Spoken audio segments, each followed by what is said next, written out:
Chapter 1. On the Arizona Hills. I am a very old man. How old, I do not know.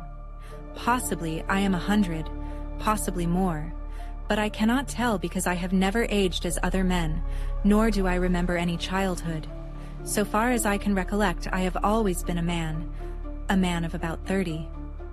I appear today as I did 40 years and more ago, and yet I feel that I cannot go on living forever. That someday I shall die the real death from which there is no resurrection.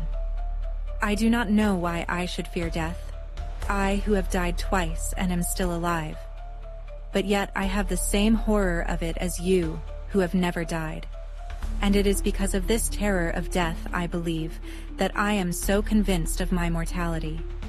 And because of this conviction, I have determined to write down the story of the interesting periods of my life and of my death. I cannot explain the phenomena. I can only set down here in the words of an ordinary soldier of fortune, a chronicle of the strange events that befell me during the 10 years that my dead body lay undiscovered in an Arizona cave. I have never told this story, nor shall mortal man see this manuscript until after I have passed over for eternity. I know that the average human mind will not believe what it cannot grasp, and so I do not purpose being pilloried by the public, the pulpit, and the press, and held up as a colossal liar when I am but telling the simple truths which someday science will substantiate. Possibly the suggestions which I gained upon Mars, and the knowledge which I can set down in this chronicle, will aid in an earlier understanding of the mysteries of our sister planet. Mysteries to you, but no longer mysteries to me. My name is John Carter. I am better known as Captain Jack Carter of Virginia. At the close of the Civil War, I found myself possessed of several $100,000, Confederate, and a captain's commission in the cavalry arm of an army which no longer existed. The servant of a state which had vanished with the hopes of the South. Masterless, penniless, and with my only means of livelihood, fighting, gone, I determined to work my way to the Southwest and attempt to retrieve my fallen fortunes in a search for gold.